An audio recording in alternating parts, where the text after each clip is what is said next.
मनोविज्ञान विषय की आज की क्लास में आप सभी का स्वागत।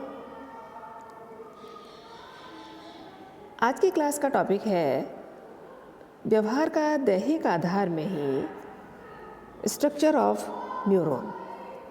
न्यूरॉन की संरचना, प्रकार, संरचना तथा कार्य, तो इन सभी के विषय में आज हम चर्चा करेंगे। यहाँ पर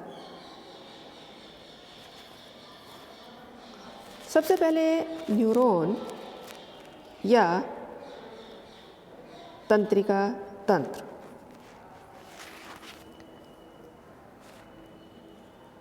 न्यूरॉन से क्या तात्पर्य है? तंत्रिका तंत्र की जो सबसे छोटी इकाई है वो है न्यूरॉन। तंत्रिका तंत्र का वर्णन करने से पहले ये आवश्यक हो जाता है कि न्यूरॉन की संरचना, प्रकार तथा कार्य से संबंधित तथ्यों पर प्रकाश डाला जाए।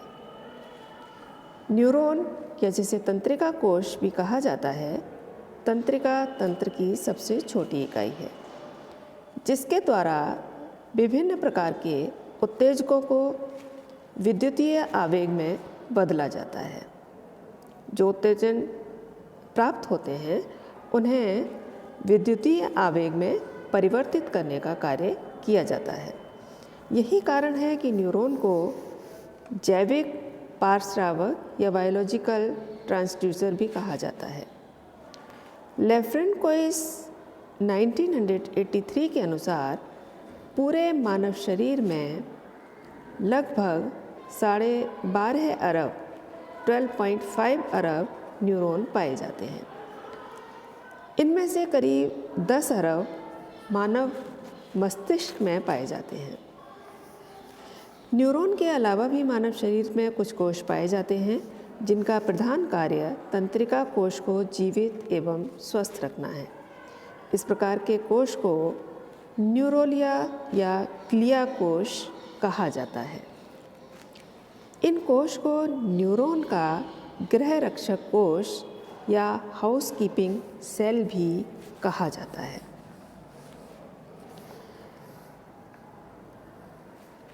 अब यदि हम न्यूरॉन्स के कार्यों के आधार पर इनका वर्गीकरण करें तो कार्य के आधार पर न्यूरॉन्स को 3 भागों में बांटा जा सकता है।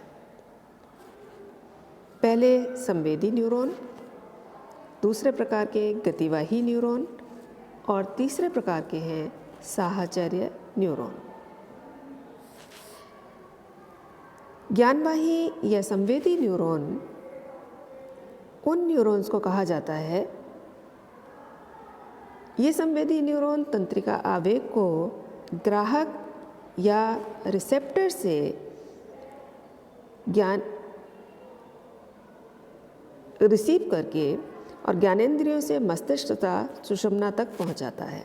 संवेदी न्यूरॉन तंत्रिका आवेग को ग्राहक या ज्ञानेंद्रियों से, विभिन्न प्रकार की जो ज्ञानेंद्रियां हैं जिनसे हमें ज्ञान प्राप्त होता है, या ग्राहकों से, क्योंकि विभिन्न ज्ञानेंद्रियों में ग्राहक हैं और उनके माध्यम से ही इसको रिसीव किया जाता है और इसे मस्तिष्क या सुषुम्ना तक ट्रांसफ़र किया जाता है।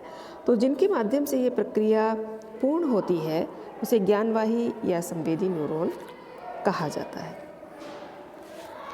दूसरे प्रकार के न्यूरॉन हैं गतिवाही न्यूरॉन।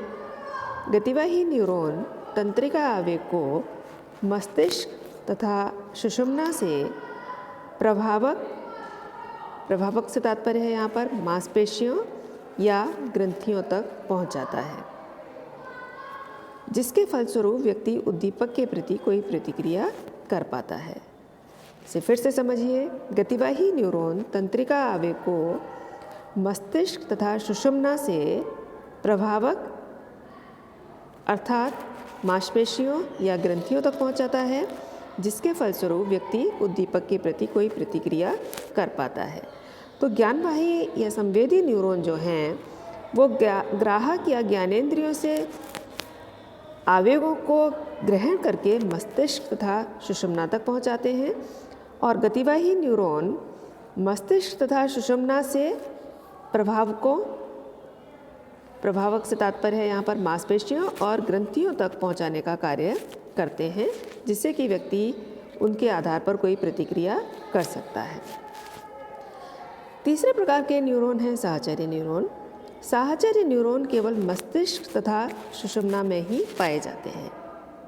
सुषुम्ना मीन्स जो हमारी रीढ़ की हड्डी है, इसे हम सुषुम्ना के नाम से जान सकते हैं, और तो मस्तिष्क और सुषुम्ना में ही पाए जाते हैं। कौन से न्यूरॉन? साहचर्य न्यूरॉन। तो साहचर्य न्यूरॉन संवेदी न्यूरॉन द्वारा लाए गए तंत्रिका आवेग को ग्रहण करके उसे गतिवाही न्यूरॉन में छोड़ देता है। इस तरह से साहचर्य न्यूरॉन का मुख्य कार्य संवेदी न्यूरॉन तथा गतिवाही न्यूरॉन के बीच संबंध या साहचर्य स्थापित करना है। इसीलिए इन्हें एसोसिएशन न्यूरॉन या साहचर्य न्यूरॉन कहा जाता है, क्योंकि इनका विशेष रूप से कार्य ज्ञानवाही या संवेदी न्यूरॉन तथा गतिवाही न्यूरॉन के मध्य साहचर्य स्थापित करने का है। ये तीनों प्रकार के न्यूरॉन आपस में समन्वित होकर कार्य करते हैं। एक ने मैसेज को ग्रहण किया, मैसेज को ग्रहण करने के बाद में उन मैसेज को आगे ट्रांसफ़र करने का कार्य साहचर्य न्यूरॉन का है। तो इस प्रकार से साहचर्य न्यूरॉन उन्हें आगे ट्रांसफ़र करने का कार्य करता है, और इस प्रकार से अगर देखा जाए तो इन तीनों में ही एक विशेष प्रकार का साहचर्य निर्मित रहता है, और इन सभी के आधार पर ही समन्वित होकर के ही ये अपना कार्य करते हैं। और इसी समन्वय का परिणाम है कि व्यक्ति किसी उद्दीपक के प्रति अनुक्रिया कर पाता है।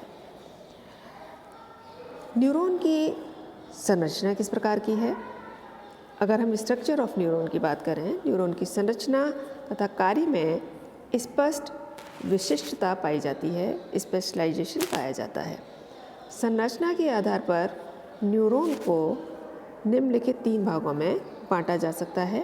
पहला है शाखिका या डेंड्राइट, दूसरा है कोश शरीर या सेल बॉडी, और इसके साथ ही तीसरा है एक्सॉन। तो इस प्रकार से इसे मुख्य रूप से 3 भागों में बांटा जा सकता है। इन सभी के अपने अपने कार्य हैं, इन सभी की अपनी अपनी जो संरचना है उसके आधार पर इनमें विभेद किया जा सकता है, और इनके कार्यों के आधार पर भी इनमें विभेद किया जा सकता है। सबसे पहला भाग है इसका शाखिका या डेंड्राइट। इसका जो ये भाग आपको चित्र में फैला हुआ दिखाई दे रहा है, इसे हम शाखिका कह सकते हैं।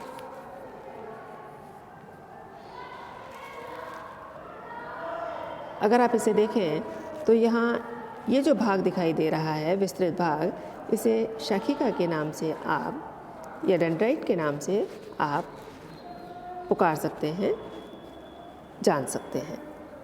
ये क्या है? शाखिका का आकार पेड़ की टहनियों तथा शाखाओं के समान है, इसीलिए इन्हें शाखिका नाम दिया गया है। ब्रांचेस, जो शाखाएं निकली हुई होती हैं, उस तरह की आकृति इनकी दिखाई देती है। इसमें कई छोटी बड़ी उप शाखाएँ होती हैं, जैसा कि आप चित्र में देख रहे हैं। इसमें बहुत सारी शाखाएं निकली हुई हैं। एक ब्रांच है और उस ब्रांच में से कई फिर उप शाखाएँ निकली हुई हैं। शाखिका न्यूरॉन का एक प्रधान हिस्सा या भाग होता है। इसका प्रमुख कार्य दूसरे न्यूरॉन से प्राप्त तंत्रिका आवेगों को ग्रहण करना तथा ग्रहण करके उसे कोश शरीर के भीतर भेजना होता है। इसका जो आंतरिक भाग है वो कोश शरीर है।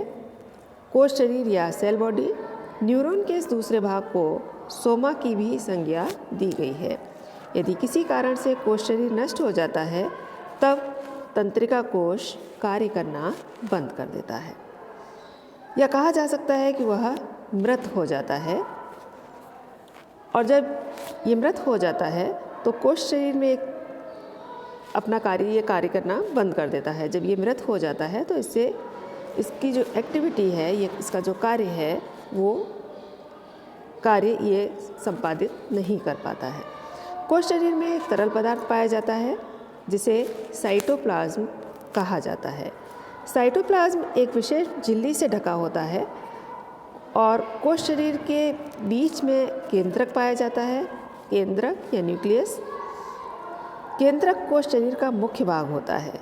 ये केंद्र में होता है और कोश शरीर का मुख्य भाग होता है। इसका पहला कार्य शाखिका द्वारा लाए गए तंत्रिका आवेग को ग्रहण करना और उसे आगे बढ़ाना, तथा दूसरा कार्य तंत्रिका कोश को स्वस्थ और जीवित रखना है।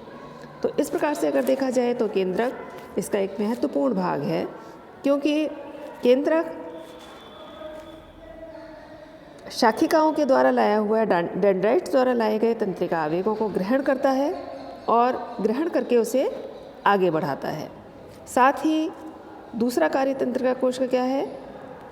कोश को स्वस्थ एवं जीवित रखने का कार्य भी इसी का है। इसका जो अगला भाग है वो है एक्सॉन। एक्सॉन इसका जो है वो अंतिम भाग है। यहाँ आप देख रहे हैं इसकी संरचना को, यदि आप एक देखेंगे तो एक छोर पर तो डेंड्राइट्स और सेल बॉडी है, उसके बाद में एक बीच में एक लंबी नलिका टाइप है और उसके बाद में डेंड्राइट्स हैं। एक्सॉन है और दूसरे सिरे पर एक्सॉन क्या कार्य करता है? कोश शरीर से निकल करके आगे की ओर बढ़ा हुआ भाग एक्सॉन कहलाता है। अधिकांश न्यूरॉन का एक्सॉन एक आवरण से ढका होता है जिसे माइलिन शीथ कहा जाता है। यह शीथ या आवरण थोड़ी थोड़ी दूरी पर काफ़ी पतला होकर दबा दबा सा होता है। आप ये एक लंबी जो देख रहे हैं सेल बॉडी से जुड़ी हुई एक लंबी आकृति नलिका टाइप की देख रहे हैं, इसे आप एक्सॉन कह सकते हैं।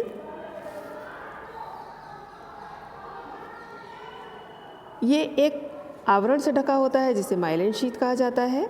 यह शीथ या आवरण थोड़ी थोड़ी दूरी पर काफ़ी पतला होकर दबा दबा सा होता है, जैसा कि आप चित्र में भी देख पा रहे हैं। आवरण के सतत होने पर तंत्रिका आवेग का प्रवाह ठीक ढंग से नहीं हो पाता। प्रत्येक एक्सॉन के अंतिम छोर पर अनेक छोटे छोटे तंतु होते हैं।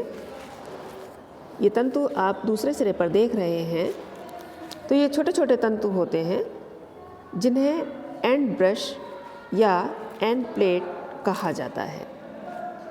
अनेक एक्सॉन एक साथ मिलकर एक तंत्रिका का निर्माण करते हैं।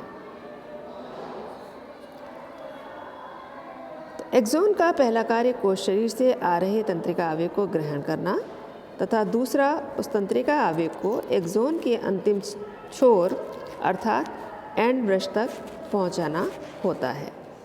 और इसी प्रकार से प्रत्येक जो कहा जाए न्यूरॉन का कार्य है वो विशेष रूप से इसी प्रकार का है कि वो एक छोर से आवेगों को ग्रहण करते हैं और दूसरे छोर तक पहुंचाने का कार्य करते हैं। दूसरे छोर पर जो इसके एंड ब्रश हैं वो एंड ब्रश विशेष रूप से डेंड्राइट से मिले हुए होते हैं और उन डेंड्राइट तक एक्सॉन के माध्यम से जो भी संवेदना है दूसरे तक पहुंचाई जाती है और वो उसी तरह से ग्रहण करके उसे अगले भाग तक पहुंचाता है और इस प्रकार से ये प्रक्रिया संपन्न होती है। आज की क्लास में इतना ही, बाकी नेक्स्ट क्लास में। Thank you.